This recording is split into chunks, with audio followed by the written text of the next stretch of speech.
If you don't have a strong preferred vendor list, you're wasting your time vetting new ones for every event. But how do you know which vendors are worth keeping and which ones should never make a list? Today, we're breaking down how to build, refine, and protect your vendor list so you always have the right team for every event. Let's get into it.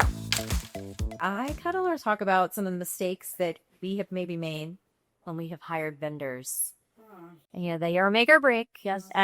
We are only as strong as our strongest vendors. So I would love to kind of hear from you guys about maybe some lessons that you learned about vendor vetting. Yeah. This, do you want this question? Since I'm the boots on the ground over here. True. I know they might.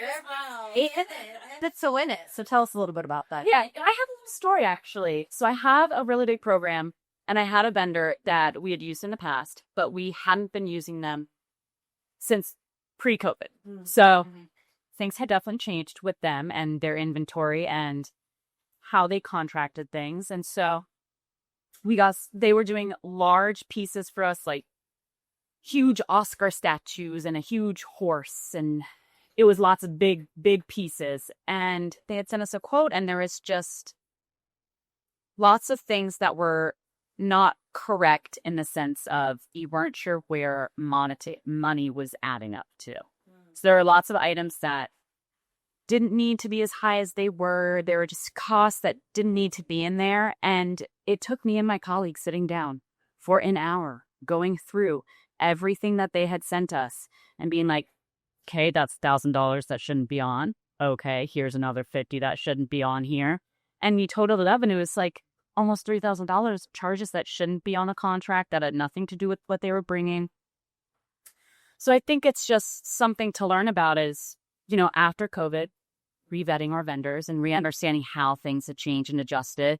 And also, I think having those conversations consistently, not even after you've already vetted someone, but, always having that conversation and communication of, what are the standards? What are our expectations? Well, and I think it's important too. I mean, I think we trust our vendors. We know when they're presenting us costing that there's probably reasons behind it. But if we don't do the due diligence to understand exactly what's included in the cost or how those cost increases maybe have come to be, maybe it is a manufacturing cost or, a shipping cost or other things that might impact, especially if it's a decor vendor. So I think you make a good point. We trust our vendors, but we have to also understand that just like us, they're moving a mile yet, and we need to have those real, deep conversations about what's impacting the bottom line. Yeah. And when you have that conversation with the vendor, they went back and they were like, oh my gosh, they said exactly what you said. They were moving way too fast. They were super busy, and they added in costs that weren't supposed to be in there that they just missed. So it's always good, double check with all of the people and all of the contracts and all things. Absolutely.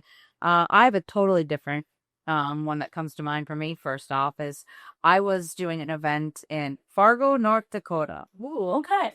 Okay, I'd never done an event in Fargo. Anyone done events in Fargo? Not many people, but one of my colleagues had a relationship with a vendor in that area because she had previously lived somewhere else, and there was a whole connection, and I leaned on my team and where they knew people and whatever, and we brought on a partner to help us execute this event. It was a brand launch for a company that was acquired. It was a really cool event, really a fun one to be a part of. But part of it was that we were setting up this sort of indoor-outdoor experience at this shop, this location, not a venue, like truly the shop of the acquired company. And we knew that there was going to be some elements that were going to have to move, and there was going to be some on-site sort of change of locations based on what we did in the afternoon versus the evening reception. So I had, ensured a few times that we would have some people on site to move the items. The people on site to move the item were her daughters, who were about 14 in high school. And, nice, dainty little pleasant girls that could not lift the couch. So I think that was a moment where I learned, okay, like, wait, maybe you get a little more specific, that the on-site team is capable of doing everything that you need them to do. Fortunately, I was there with a colleague. We made it happen. Our transportation manager in Boston happened to have some friends in Fargo that helped us with transportation. Wow. Through a cousin and a Boy Scout group, and I mean, you name it. We were at IREA all. But when I say they were these vetted vendors, not necessarily, right? And this was one of my first post-COVID real life in person events. So would I always say yes to a Fargo North Dakota event? Probably not in hindsight, but at the time, it was a rebuild time and it was worth, giving it a try. So anyways, I get the Boy Scouts over, we're moving the couches and, making it all happen. But man, there was a couple of moments along the way where we really had to lean on, some what ifs and some unknowns. But that was a time where, we still had to get the certificate of insurance and it came the day before the event, right? Like, and all those little pieces to the vendor relationship that we're such sticklers on now because of stories like that. Right. No, I think that's interesting. I feel like it's not only, and you made a good point, like you were in a location that we don't necessarily always operate in. Mm-hmm. And that adds a whole different layer of vending vendors that maybe aren't part of our, our list of preferred vendors that we've already gone through the process of getting all their paperwork, getting everything finalized, and feeling like they were really confident in putting them on our programs. Tell me a little bit, what are some of the questions that you go into a brand new vendor vetting conversation prepared to ask so that we can be set up for success? And I'd love to hear from a sales side and, from an operations side. I think we've kind of done it both. So what are some of the things that we have to be ready to come into that conversation to talk about? I like to ask for references. References are important to me. I've got a pretty large network in the events industry. The chances are I know somebody that they worked with before, and I want to hear about their experience, not just on the execution, but on the planning process as well. Were they timely? Were they easy to access? I think one of the biggest challenges we have with small mom and pop vendors is that they get overwhelmed, right? And they don't have the bandwidth or the team to get back to you in a timely manner or make last minute edits and changes to things. So I always like to get references from people that have had direct experience. And, I think the other thing too is if they are small, that's okay. Sometimes we really like to support those small businesses. But there's a difference between a small business that is reputable and a small business that is trying to be reputable. And I think having some contacts that have worked with them is the only way to solve that. Yeah, completely. And we work with a ton of the small businesses, and sometimes with those small businesses, it's also great to understand, their process, because their process versus a big corporate vendor, maybe that's maybe more national, is a lot more tailored. And I think their processes can be a little bit different. So that's definitely one question I always go in is, give me your process. What is your A to Z of doing an event with me? But give me the lowdown. How early do you need to get there? How do you need someone to stay on site the entire time to make sure that whatever entertainment or photo op or whatever we're bringing in, that in case they need to have power or switching, do I need to have someone on site? Just understanding what we need to be prepared for if we do end up working together. Right. I think that's a good point. I think understanding the process, but also I think having the conversation about our expectations too early on is really key. I think some of the success in building those vendor relationships is being really candid about those expectations. I think you made a good point, having someone on site. I mean, if I'm doing an entertainment piece, you better have someone from your team on site the entire time that is going to manage those entertainment vendors or that activation, especially if there's power involved, especially if there's some sort of functionality that needs to run. That's kind of a no-brainer. So I think level setting and having those expectations is also really important too, so that we can build really trust in relationships. I'd love to hear maybe a story of a time that maybe we didn't follow the right steps in vetting a vendor outside of maybe the North Dakota example. And maybe how that got turned around, like maybe the way that we recovered the relationship and righted the ship in terms of our vendor partnerships. I have a good example that's maybe more along the lines of, we vetted that correctly, but after a couple of programs, we noticed their work started to decline a little bit in its presentation. It wasn't as polished and it just wasn't meeting our expectations. And to the point where, fun confession here, I was on site, or not on site yet. I got a call from our on-site event manager for a huge 10-foot photo op wall, and it had all these individual cutout triangles glued on top of the wall. And apparently all of the triangles were falling off. And the guests were all still in dinner. They hadn't seen the photo op yet. Oh, thank goodness. I know, right? And they were all just falling off. And I get a call and he's like, I need you to bring a hot glue gun right now. And I need you to get to gluing. So I get in there. I'm like gluing all of these like individual pieces back on the wall.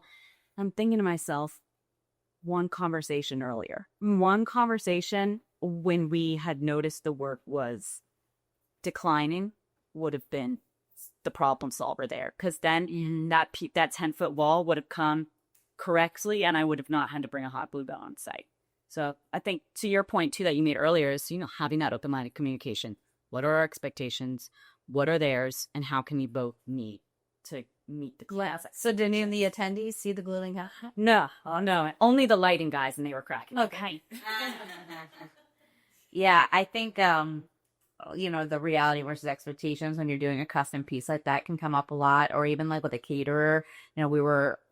We share some inspiration images with the caterer about what our display should look like, right? And what our expectations were. We had this client that wanted to do these like umbrella headpieces that actually had pretzels hanging off of the different corners of the umbrella.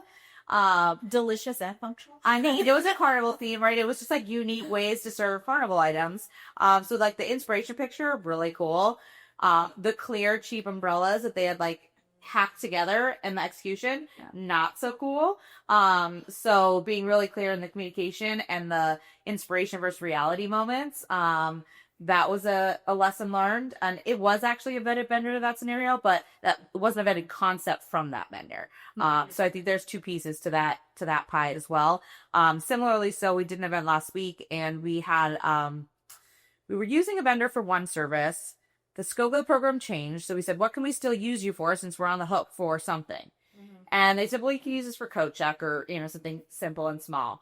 And I remember being in the office the afternoon that the coat check was being delivered. And we had said to them, oh, you're going to provide the racks and the tickets and the, all the elements to the coat check to make it a success. And they said, absolutely no problem. And we said, okay, great. What time are they arriving? Oh, they'll get there between this time and this time. Who will be there to receive them? Well, they'll just get there. And our team wasn't planning to be on site for a little while. And then we had to call and say, no, we need to have a point of contact. Yeah. They need to know where to go within the venue. I need to have somebody, if you're responsible for the coat check items, you need to show up and be responsible for the coat check item. Yeah. And it wasn't a service we'd used from that particular vendor before. We were just sort of pivoting the use of the vendor.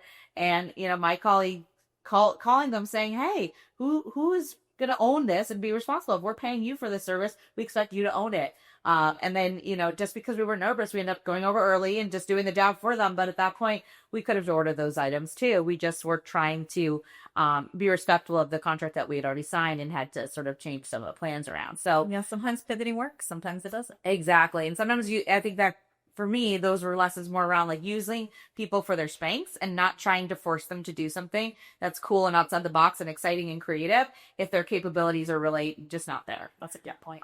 So that's important about vetting your vendors, right? It's not just about, are they a great caterer? Are they a great caterer that can take this to the next level for this, unique thing that's never been done before in the city? Or are they just a great caterer that's going to give you a guaranteed really nice piece of beef on a plate with mashed potatoes, right? Hey, there's and that's made for a certain day. And when you're, talking to a client and the upfront and understanding what their vision is, pick that right caterer that can handle the right thing that you're looking to do. No.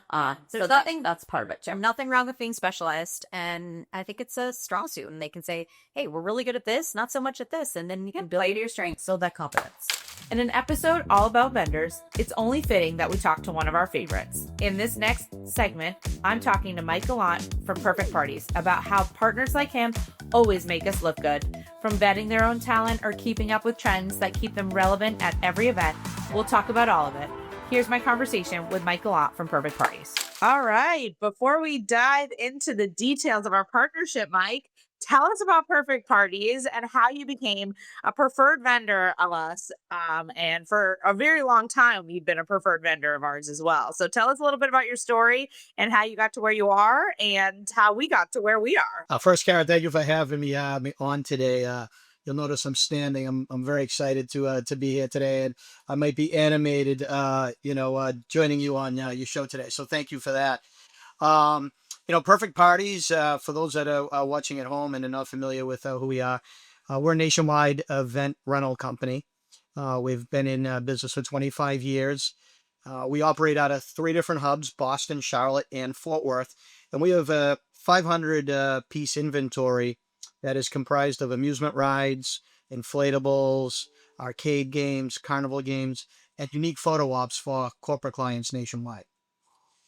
So we've been very, very fortunate to work alongside you and your team, and the uh, the CSI team for many years, even through many irradiations of names. Um, with I think originally so much of our synergy began with just really great communication and trust to our teams. Over the years, it's been really magical to see the evolution of us really understanding, your clients, the tough job that you're in, satisfying some of these clients, and we don't take that lightly. So it's those times where we know we need to step up with a quick proposal turnaround, or we know we might need to hop on a call for a quick brainstorm, or we may need to, even do a last minute site visit. The synergy between our teams has really been a benchmark of our joint foundation and relationship together. I think so much of your team knows our inventory is as good as some of my team. And I love that our team, knows your team, where when we arrive on site, we're able to high five and, talk about the weekend, and that magic has really helped solidify our relationship through the years. Yeah, I'm happy it has. It's true. I can't tell you how many people on your team we all have their cell phone numbers for. And it's like, it doesn't matter who is part of the on-site crew, there's a guarantee that our team knows somebody and has worked with them before in a variety of capacities, to the point that they're very comfortable asking them questions. Hey, can you move this 3 inches to the right? Or, some of the silly things that come up along the way. And I think just having that really good communication, like you said, from the front, has been the key to our success over the years, and really has allowed us to get to where we are now, which is really great partners. So a big thing that we talk about a lot when, you and I talk, Mike, is about event trends. And, the event trends are moving so fast all the time. And, we don't want to ever seem stale. We never want our offerings to feel the same, especially when we have clients that come year over year for the same program. So how do you keep things fresh and exciting? Like how have we worked together to make sure that we aren't proposing the same options, or making options that maybe are repetitive feel new again? Sure, great question. For me, that comes very natural for me. I mean, in fact, I might have the opposite problem. I'm like a kid in the candy store. I am always want to say, "Let's buy that. Let's buy that. Let's create this. Let's build this." Many times, my finance team say, "Mike, calm down." Others on the team say, "Mike, we don't need that. It's just like something else we might have." But for us, remaining on trend is very, very important.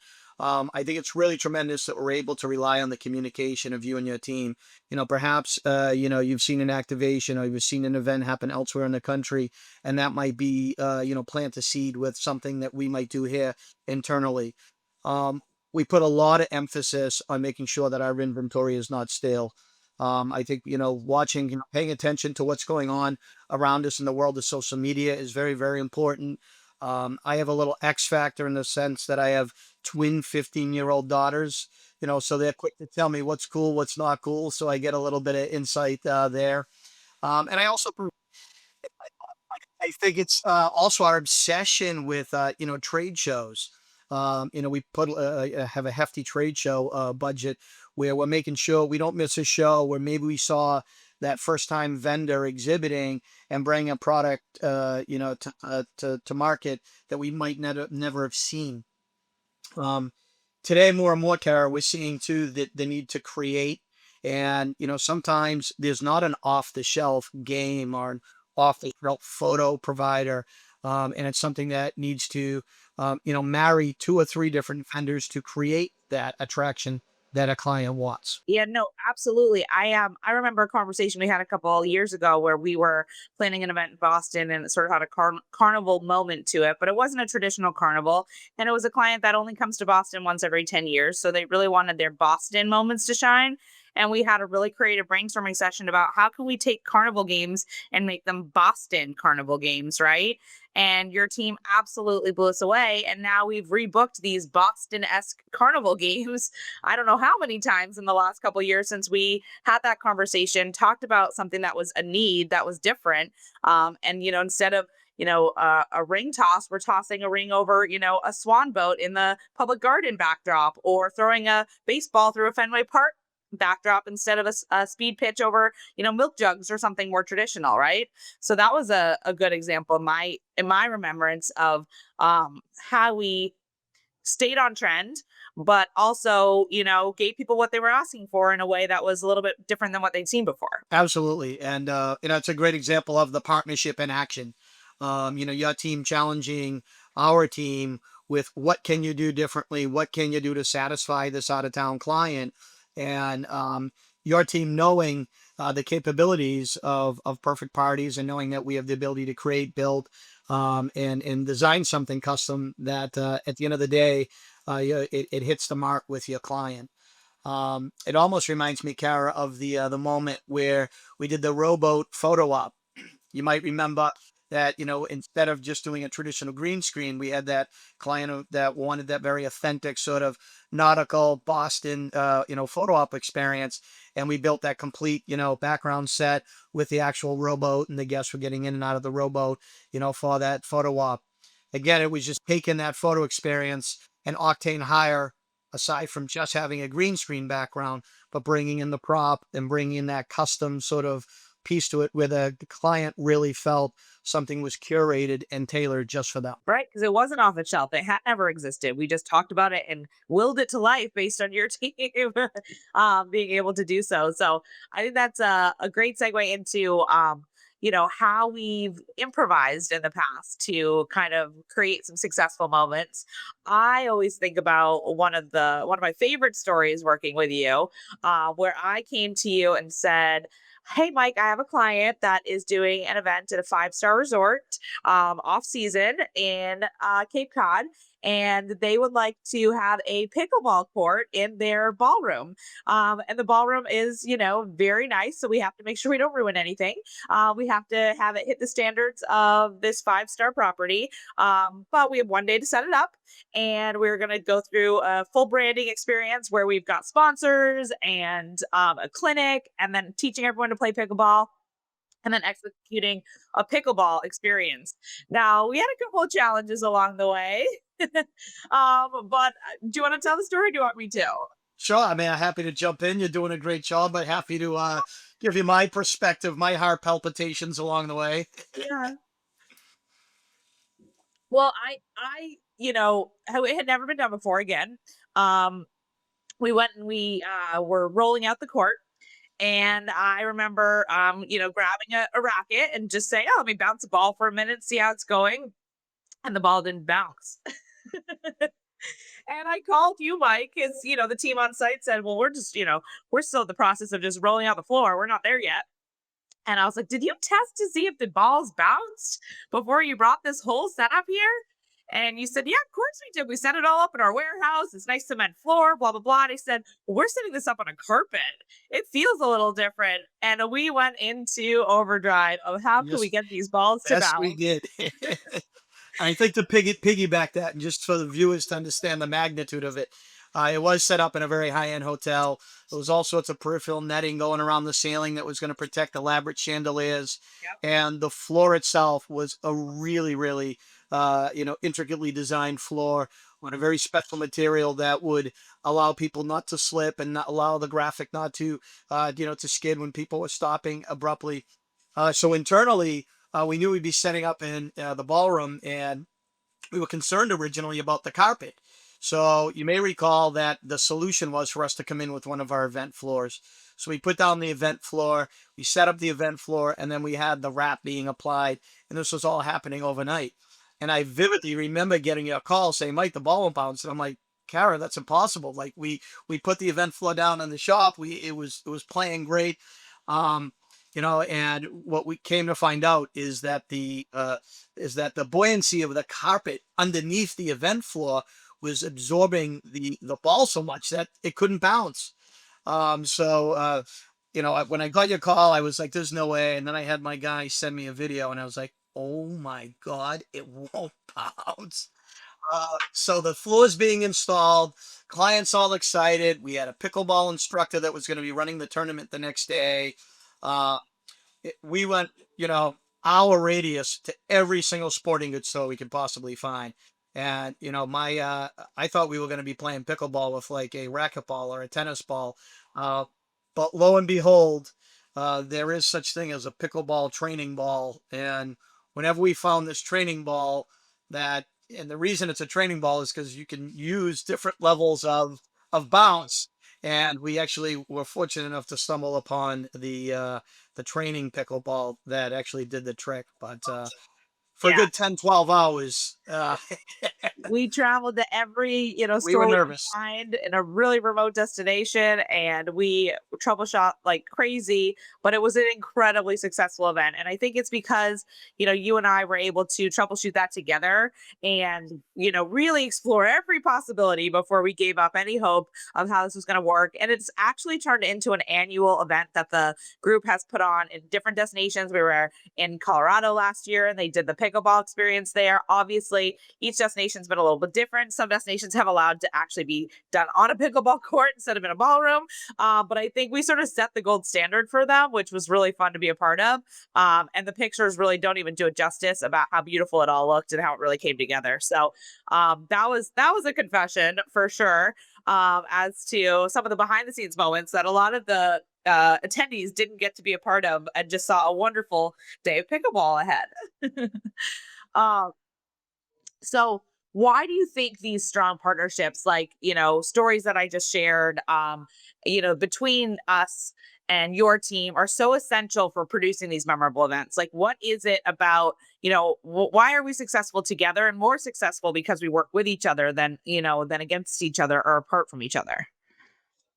No, I think, the way that I like to compare it, it's like a superpower, that the client gets without even having to pay for it. It's an X factor that they're buying into without even knowing it. And, it's the synergy behind these teams is such a difference maker when executing, these events that have so many different moving pieces. Whether it's or not our teams arriving on site and is, just greeted with a smile and high fives, and that's able to keep attitudes and at a high level of fun camaraderie and family like, that's powerful. Other times it's, hey, our back's against the wall, can you help us with a linen or help us hang a drape, or would you mind moving this again and again because the client's not feeling just right about it. And it's like it'd be like telling a close friend, no, you're not going to do that. Of course that's an accommodation we're able to make. So when you think of what that means to the client, when you have one unified front where everybody knows everybody, teams know each other by first name, the planning and the office knows each other by first name, you have a united front that is all there with the vested success of the event at stake.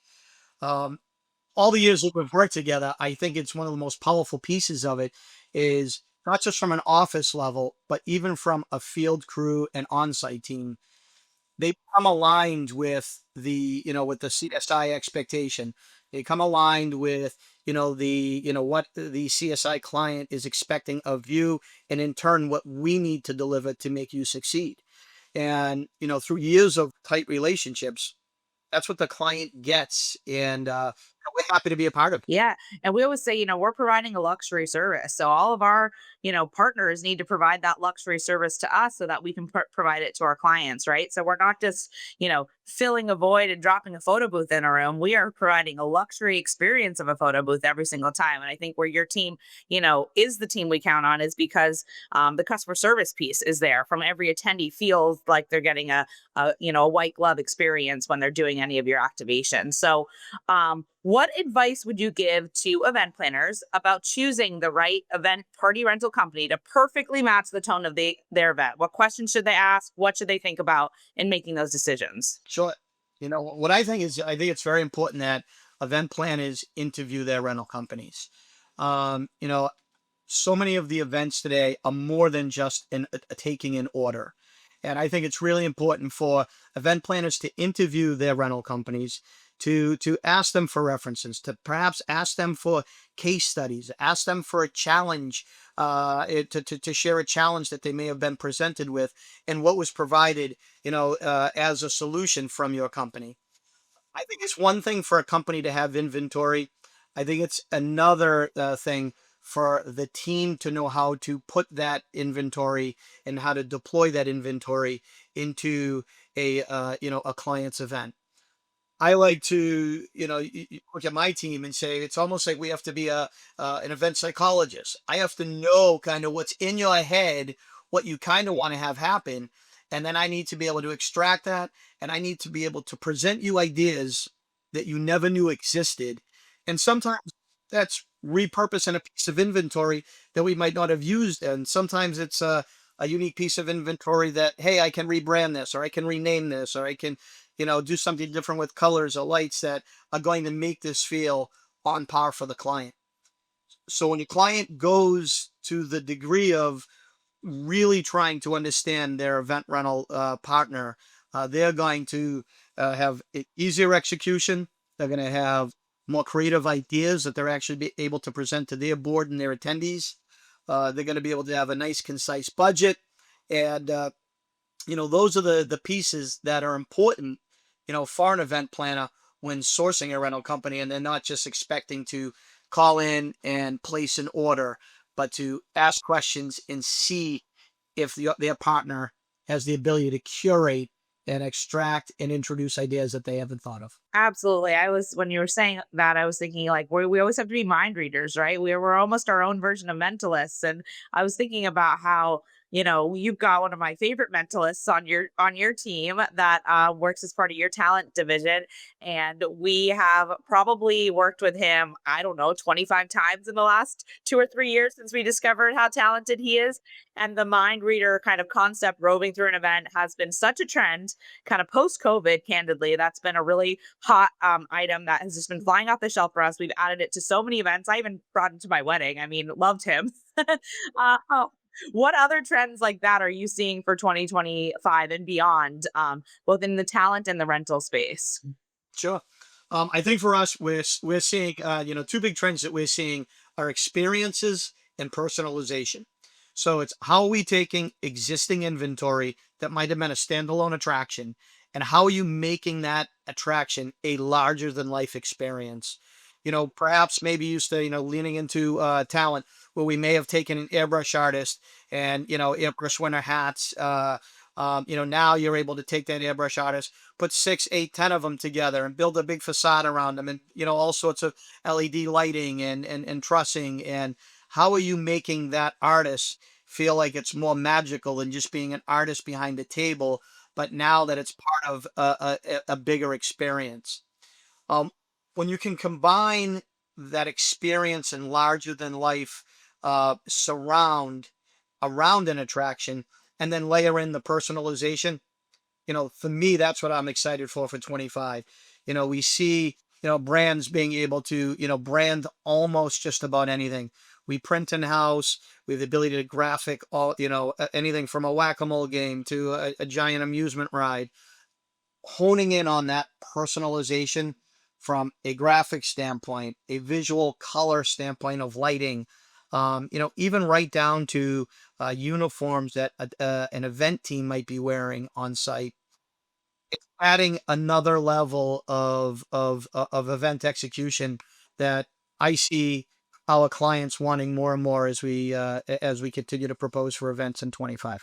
I totally agree. And kind of back to what you're saying earlier, it's not turnkey. It's not just, going through a catalog and picking items. It's really designing the experience. We're taking a lot of things and bringing them all together to really make it something memorable.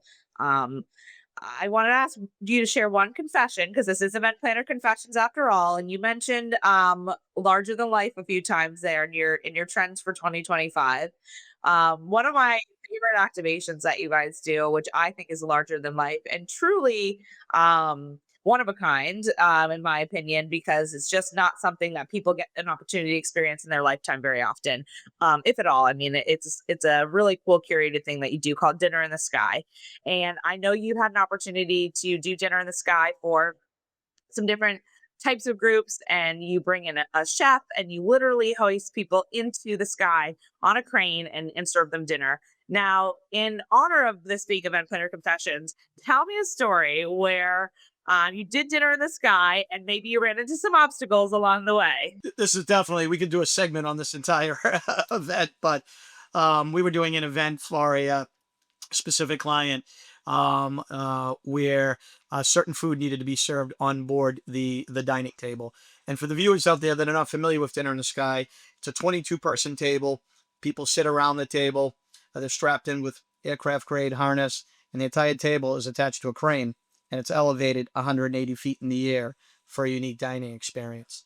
So we've done all sorts of different, from sporting events to casino VIP events. But for this one client, we were involved with a very high profile event at the Super Bowl, and we had to have food that was in line with this end client's brand.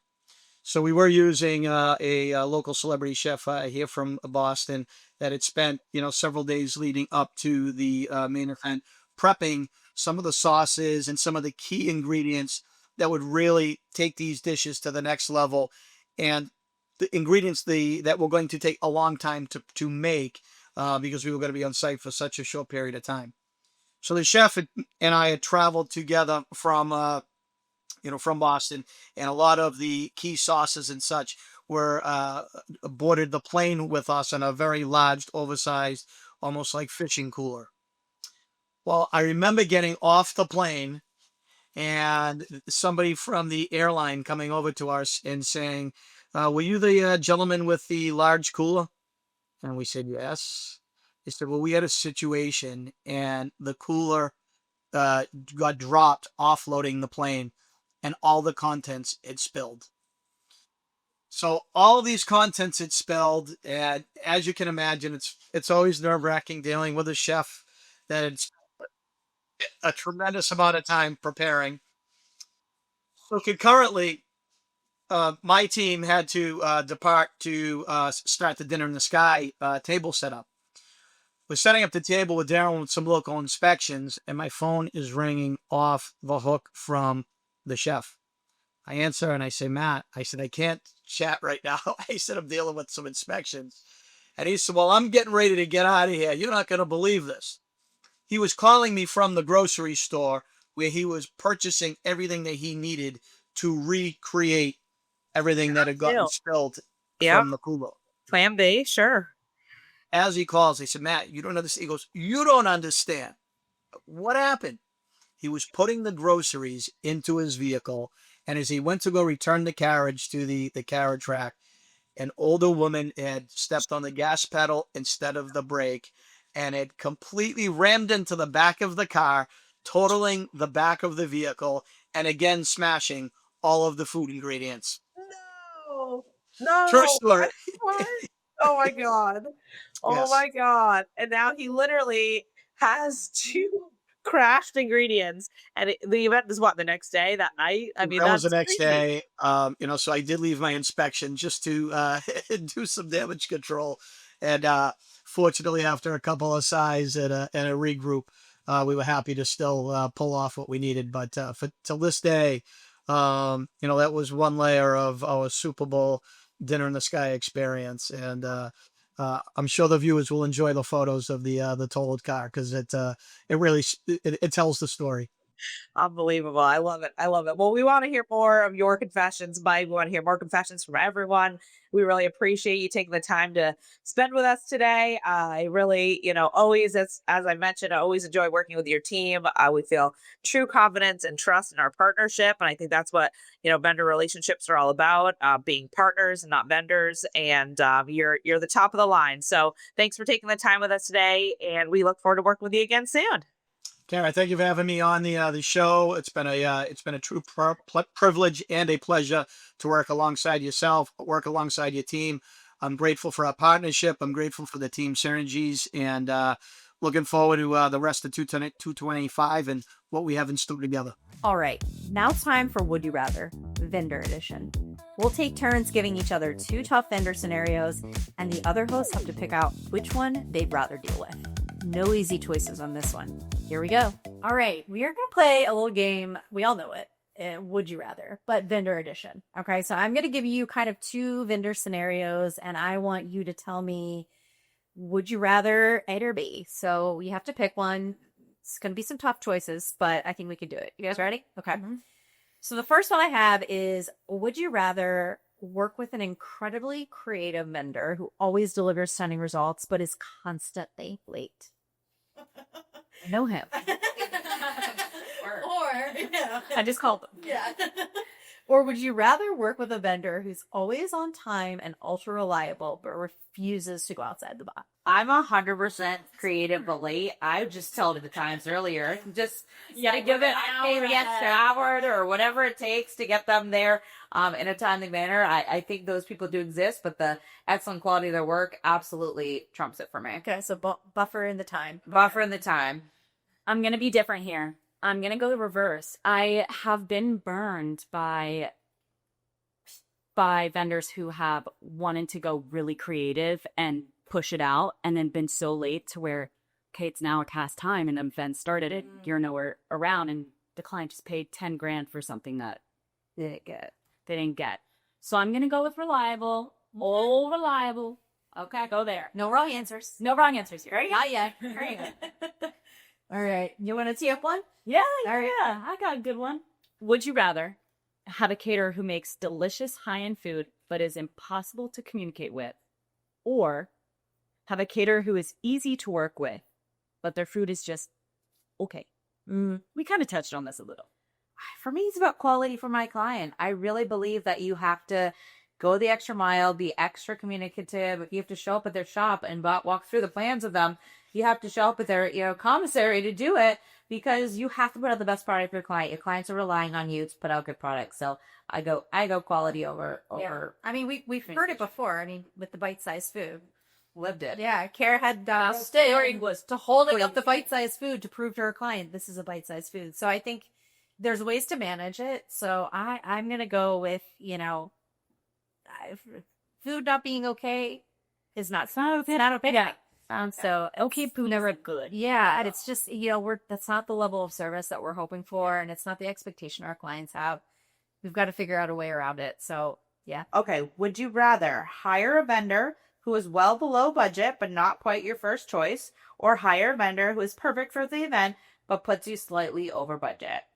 Perfect for the event. 100%. All day, every day. Absolutely. We could figure out how to make sure that cost isn't reflected to the client if it's a hot button, or we can explain to the client why we need to increase costs. Because, clients are pretty receptive. Usually you have a real reason for upping the service level, upping the game in any way possible. So yeah, all day, every day. I've had clients too that have pushed me to work with a particular vendor because they know that the pricing comes in at a certain point. And I'll tell you, every time that happens, I make them sign off on something and prove that I'm not responsible for that headache that they're about to have or anything that might come up along the way, because it really does make a difference to work with a better vendor. So absolutely. Corporate events shouldn't feel like another day at the office. Think big. Mechanical bulls, rock climbing walls, human foosball.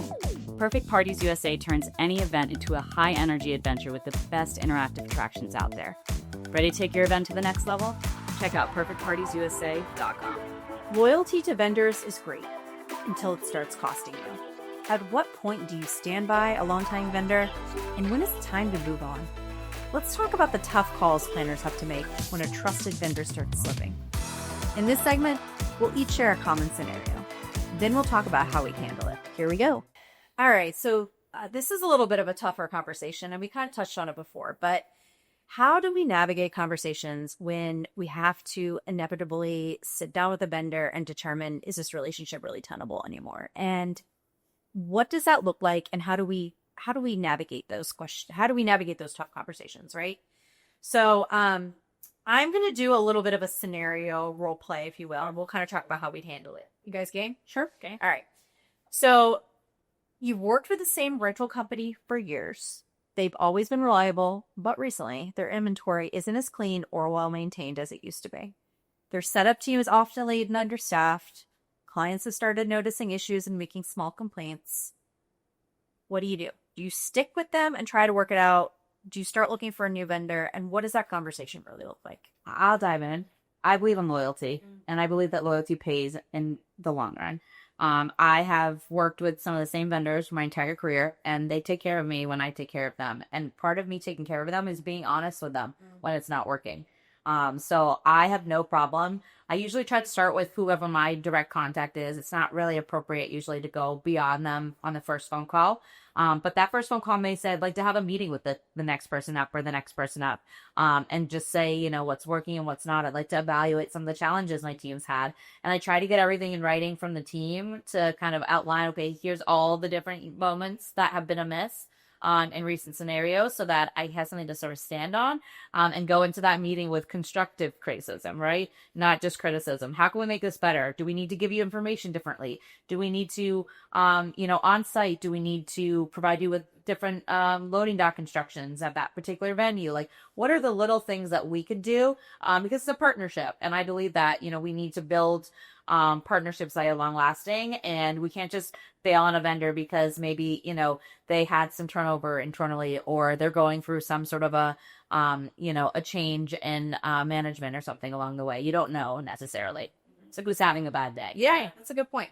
I like that a lot. So I actually do have a little story about this. When I was doing an event in the past, we had a rental item show up, and it was just not in great condition.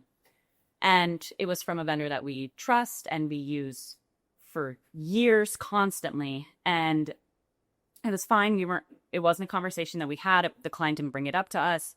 So then another event happened.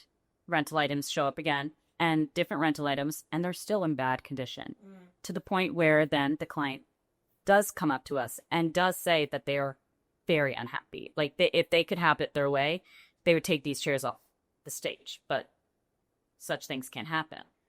And so with that, we did exactly what you had said, is we sent an email. We just let them know, hey, it just wasn't up to par.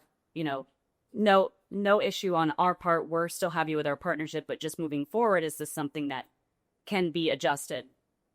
And of course, they responded super kind.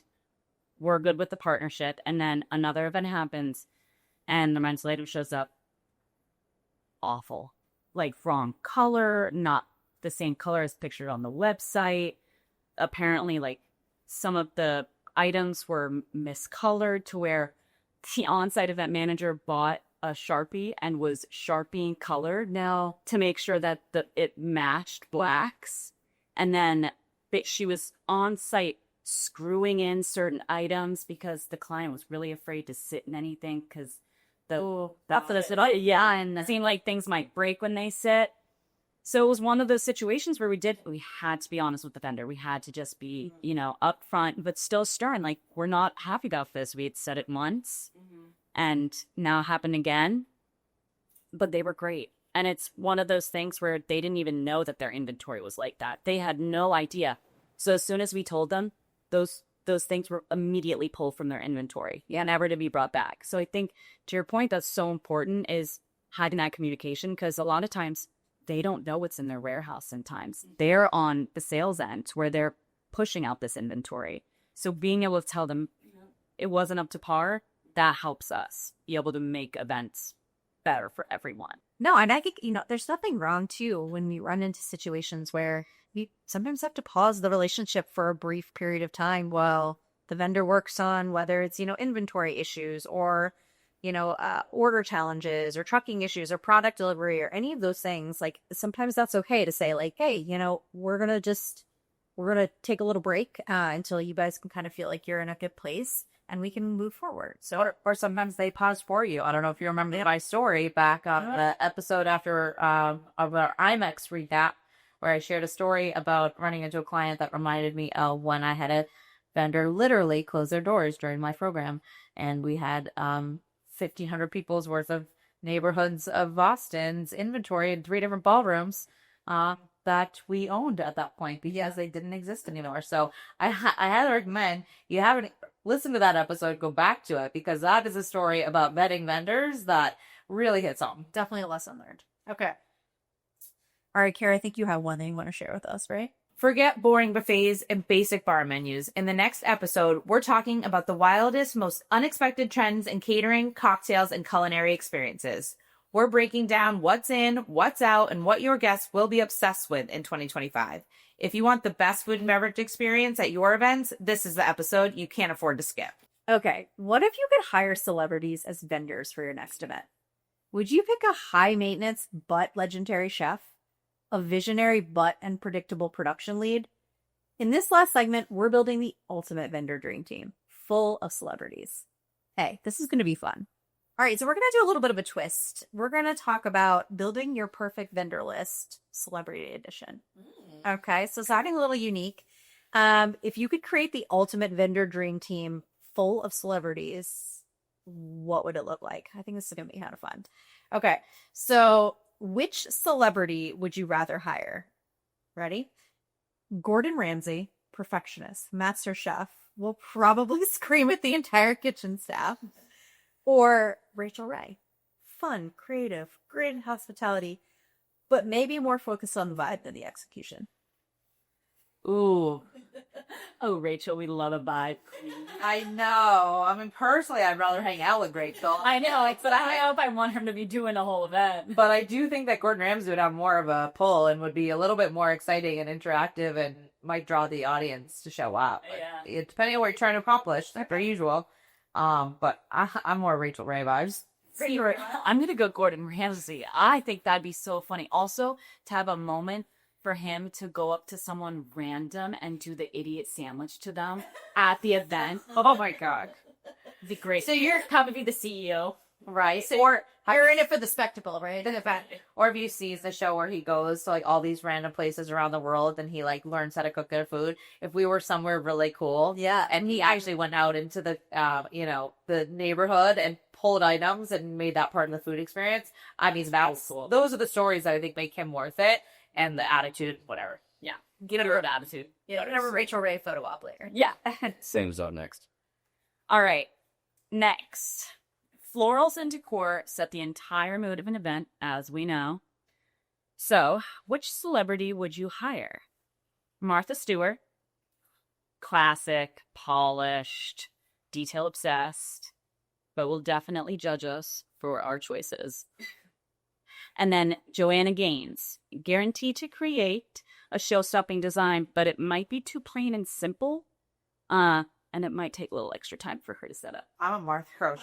See that documentary she just put out? Oh, play Martha all day. Oh my God. She's a beast. All hail Martha. For sure. Absolutely. Maybe she'll bring Snoop Dogg with her. I mean, that's a win. Stop. Okay, yeah. I'm here for All that. right there. Yeah. I think all the Jordan Games, I think her Magnolia collection, all that's wonderful. She's done a great job, but I'm Martha. Yeah, I'm Martha all way every day. She's the queen. I just, Last one, my turn. Here we go.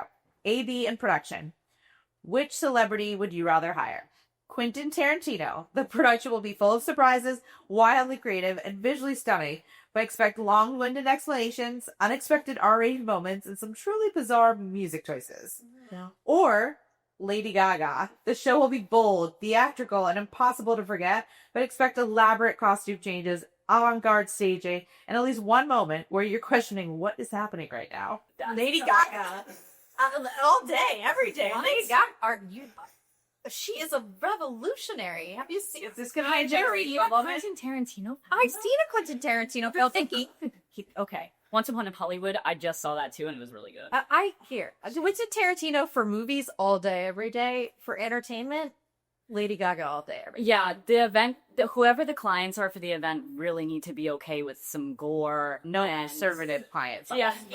It's a whole segment of our clientele. Oh my gosh, just go Lady Gaga dog dress. Like I want to see what she does. Neat dress. I'm a Lady Gaga. I'm Okay, well, I Look, guess I'll I'll put her on a stage at a piano and just have her belt it out. I think she'd draw a crowd. You don't want to see Quentin Tarantino on a stage with Tron doing a piano? You know, I'm going to save that for another day. Remember, every detail counts. Every moment matters, and every event is a chance to create a memorable experience. Until next time.